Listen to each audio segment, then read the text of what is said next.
پاکستان اور انگلینڈ کے مابین سیریز کے پہلے ٹیسٹ کے دوسرے روز قومی ٹیم نے بغیر کسی نقصان کے 181 رنز بنا لیے۔ راولپنڈی کرکٹ اسٹیڈیم میں کھیلے جا رہے میچ میں دوسرے روز انگلش ٹیم نے کھیل کا آغاز 506 رنز 4 وکٹوں کے نقصان پر کیا۔ ابتدا میں کپتان بین سٹوکس 41 رنز بنا کر وکٹ گنوا بیٹھے جبکہ لیام لیونگ سٹون 9 رنز بنا سکے۔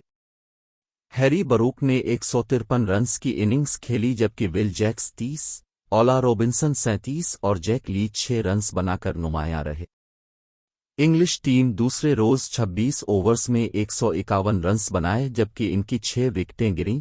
پاکستان کی جانب سے زاہد محمود 4، نسیم شاہ 3، محمد علی 2 جبکہ حارث رؤف نے 1 وکٹ حاصل کرنے میں کامیاب ہوئے۔ پہلا روز انگلینڈ کے اوپنرز زیک کرولی اور بین ڈکٹ نے اپنی ٹیم کو جارحانہ آغاز فراہم کیا۔ دونوں نے پہلی وکٹ کی شراکت میں 233 رنز اسکور کیے۔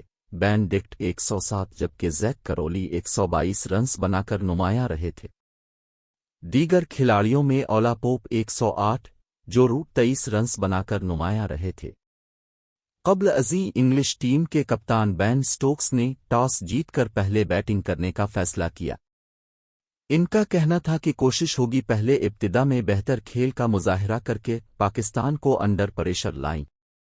اس موقع پر قومی ٹیم کے کپتان بابر اعظم نے کہا تھا کہ اگر ٹاس جیتتے تو پہلے بیٹنگ کرنے کا فیصلہ کرتے۔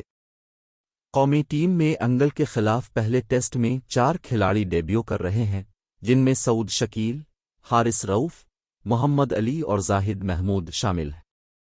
پاکستان کا اسکواڈ: کپتان بابر اعظم، عبداللہ شفیق، امام الحق، اظہر علی، سعود شکیل، محمد رضوان، آغا سلمان، نسیم شاہ، حارث رؤف، محمد علی، زاہد محمود شامل ہیں۔ انگلینڈ کا اسکواڈ: کپتان Ben Stokes, Zak Crawley, Ben Duckett, Ollie Pope, Joe Root, Harry Brook, Will Jacks, Liam Livingstone, Ollie Robinson, Jack Leach, James Anderson شامل ہیں۔ شکریہ۔ مزید خبروں اور اپڈیٹس کے لیے ہمارے پیج کا وزٹ کیجیے۔